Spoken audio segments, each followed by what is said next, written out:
Storms continue to hit southeastern New Mexico the hardest, repeatedly causing widespread flooding and damage.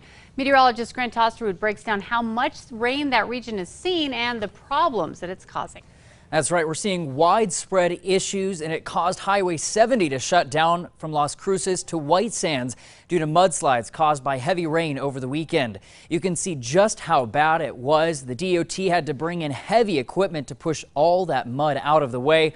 Over the last 48 hours, more than 3.5 inches of rain fell in this area.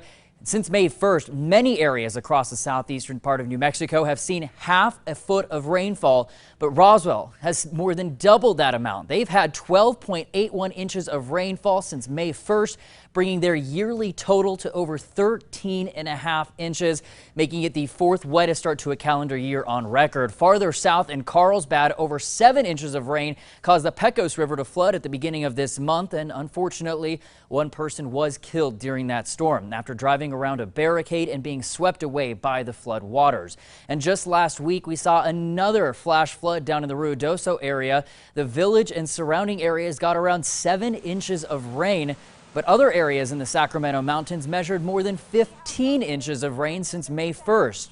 An upside of all this rain is that we're making major progress against the drought here in New Mexico. This map was released last Thursday, and you can see in some eastern parts of the state there is no measurable drought, but pockets of extreme drought are still present, and there are still exceptional drought conditions in the East Mountains all the way up into the northwestern part of New Mexico. In June alone, southeastern New Mexico has seen 2 to 3 times its normal amount of rainfall, and the monsoon season technically runs through September. Back to you. Okay, thanks, Grant. Now, another area of concern at this point is the Gila region. With recent fires there, burn scars cause increased risk of flash flooding.